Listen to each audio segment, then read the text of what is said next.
Assalamualaikum warahmatullahi wabarakatuh. Bismillah, walhamdulillah, wassalatu wassalamu ala rasulillah. La hawla wa la quwata illa billah. Allahumma salli ala Sayyidina Muhammad wa ala ali Sayyidina Muhammad. Pemirsa IAI Yasni TV yang dirahmati Allah, puji syukur kepada Allah Subhanahu wa Ta'ala kita panjatkan, yang mana kita telah diberinya rahmat umur. Alhamdulillah, kita masih dapat melaksanakan puasa Ramadan pada tahun 1446 Hijriah ini. Sembari daripada itu, salat dan salam junjungan Nabi besar Muhammad sallallahu alaihi wasallam. Jangan lepas Allahumma shalli ala Sayyidina Muhammad wa ala ali Sayyidina Muhammad. Dengan banyaknya kita bersolat kepada beliau, mudah-mudahan kita mendapat syafaatnya pada hari yang la yanfa'u malun wala banun illa man atallaha biqalbin salim. Pemirsa IAI Yasni TV yang dirahmati Allah, telah masyhur di kalangan umat Islam yang namanya Imam Al-Ghazali.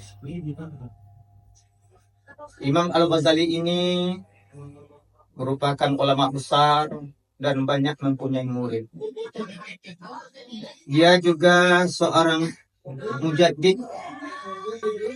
Dia juga seorang filosof. Dia banyak mengarang buku-buku atau kitab-kitab.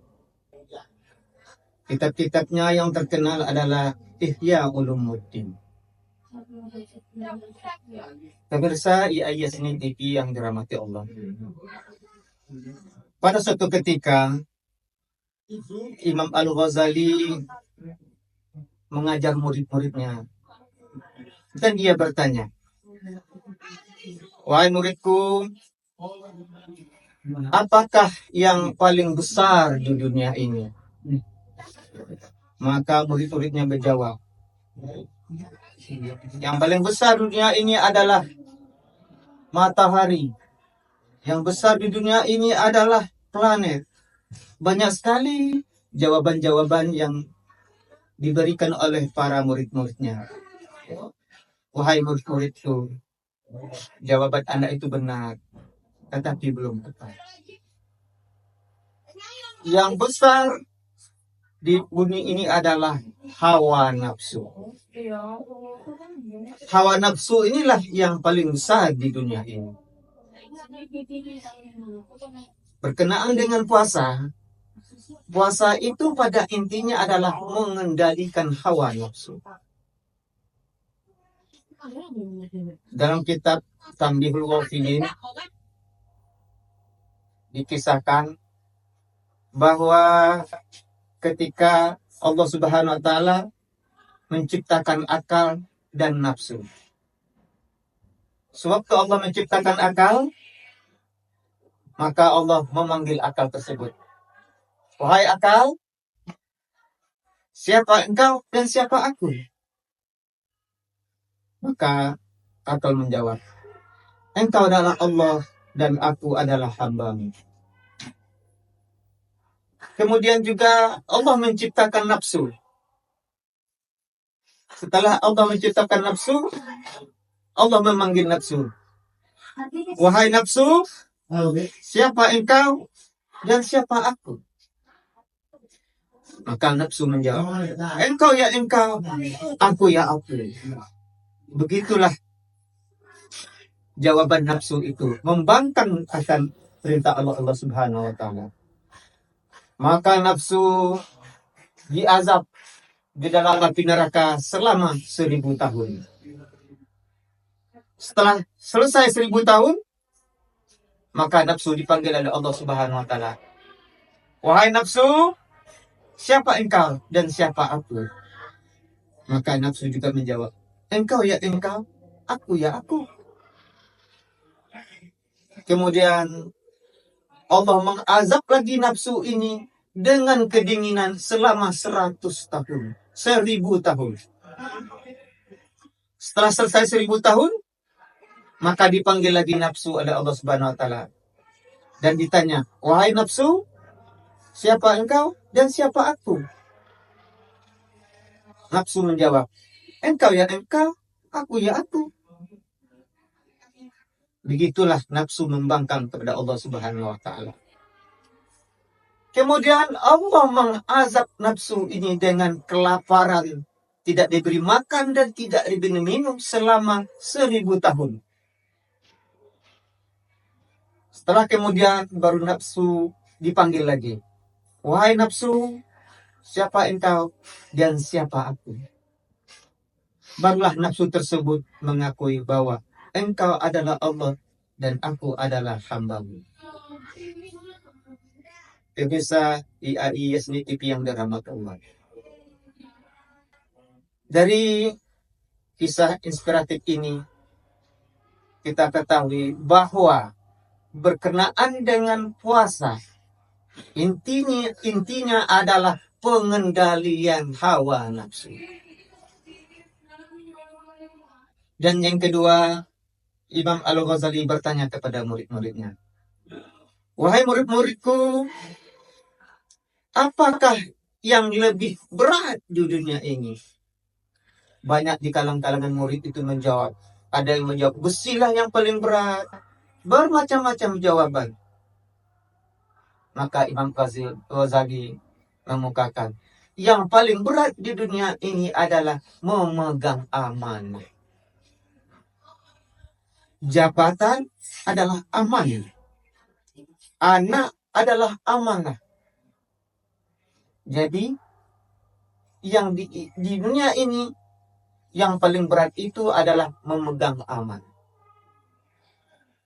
Kemudian yang ketiga, Imam Al-Ghazali juga bertanya kepada murid-muridnya, wahai murid-muridku, apa yang paling ringan di atas dunia ini? Murid-muridnya menjawab, kapas yang paling ringan, atomlah yang paling ringan. Banyak jawaban-jawaban yang dari para murid-muridnya tersebut.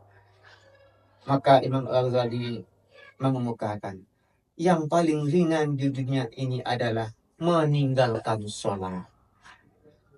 Meninggalkan sholat inilah satu perkara yang paling ringan di atas dunia ini. IAI Yasni TV yang dirahmati Allah. Apabila kita bicara tentang sholat, sholat itu merupakan tiangnya agama. As-sholatu imaduddin. Sholat itulah tiangnya agama. Apabila kita beragama, wajib melaksanakan sholat yang 5 waktu. Sholat juga amal yang paling pertama yang ditanya oleh Allah Subhanahu wa Ta'ala nantinya adalah tentang sholat. Dalam hadis lain dikemukakan juga bahwa al-farqu bainal muslim wal kufar tarakas sholat. Jadi perbedaan antara orang muslim dan orang kafir itu adalah sholat. Jadi barang siapa yang meninggalkan sholat, berarti dialah mengingkari daripada ajaran Allah, berarti adalah termasuk orang-orang yang kafir. Pemirsa IAI Yasni TV yang dirahmati Allah. Kemudian Imam Al-Ghazali bertanya lagi kepada murid-muridnya, wahai murid-muridku, apa yang paling dekat di dunia ini? Murid-muridnya menjawab dengan bermacam-macam jawaban. Kemudian Imam Al-Ghazali mengemukakan, yang paling dekat di dunia ini adalah mati. Mati itulah yang paling dekat di dunia ini. Karena kita tidak tahu kapan mati itu akan datang. Fa'iza jaa ajalukum la yastakhiruna sa'atan wa la yastaqdimun. Jadi apabila datang ketentuan ajalmu, sedikit pun kita tidak bisa untuk mengelak, mengakhiri, dan tidak sedikit pun kita tidak bisa untuk mendahulunya. Begitulah mati. Jadi yang paling dekat, kata Imam Ghazali, adalah mati. IAI Yasni TV yang dirahmati Allah. Mati ini menurut para sahabat itu ada 2 macam. ada dua macam bentuk mati. Orang yang menghadapi mati itu ada dua macam. Pertama, bagaikan perantau dipanggil pulang. Bagaimana perantau dipanggil pulang? Yang dirantau rindu sekali untuk pulang ke kampungnya. Dan yang di kampung ini sangat merindukan daripada orang-orang yang dirantau. Kapan dia akan datang? Begitulah kematiannya. Yang dirantau merindukan kampungnya, dan yang di kampung merindukan orang-orang dirantau. Macam kedua adalah mati itu bagaikan polisi, bagaikan pencuri dikejar-kejar polisi. Bagaimana bentuk pencuri dikejar polisi? Sembunyi sana, kira ada saja orang yang melihat. Lari ke sana, lari ke sini, hatinya tidak nyaman. Rasa ketakutan ada di dalam hatinya. Ingin bersembunyi kemanapun, dia tidak mampu. Dan dia tidak bisa. Rasa-rasa ada saja yang mengikutinya. Begitulah macam mati yang kedua. Tidak ia sendiri yang dirahmati Allah. Kemudian Imam Al-Ghazali bertanya lagi kepada murid-muridnya. Wahai murid-muridku, apa yang paling jauh di dunia ini? Banyak sekali murid-muridnya menjawab. Kemudian Imam Al-Ghazali mengemukakan, yang paling jauh di dunia ini adalah waktu yang berlalu. Waktu yang lalu itu tidak akan terulang untuk selama-lama. Al-waktu la ya'udu abadan. Oleh karena itu, mumpung kita masih muda, mumpung umur kita masih ada kesehatan, juga kesempatan, jangan sia-siakan waktu sekarang ini. Mumpung kita masih pada bulan Ramadan, kita perbuat semaksimal mungkin, kita beribadah semaksimal mungkin. Kita tidak tahu nanti apakah kita masih ada pada Ramadan yang akan datang. Kita belum tahu. Oleh karena itu, mumpung ada waktu sekarang, kita maksimalkan ibadah-ibadah kita pada bulan Ramadan. IAIS TV yang dirahmati Allah. Kemudian Imam Al-Ghazali juga bertanya pada pertanyaan yang keenam. Wahai murid-muridku, apa yang sangat tajam di dunia ini? Banyak murid-muridnya menjawab adalah pedang, keris, dan banyak-banyak bermacam-macam jawaban daripada murid-murid Imam Al-Ghazali tadi. Jadi Imam Al-Ghazali mengemukakan, wahai murid-muridku, yang paling tajam di dunia ini adalah lidah. Lidah itulah perkara yang paling tajam di dunia ini.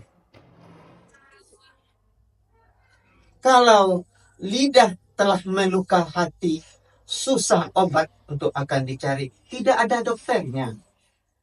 Obatnya hanya satu, adalah kita beristighfar pada Allah dan mohon maaf kepada orang yang kita lukai.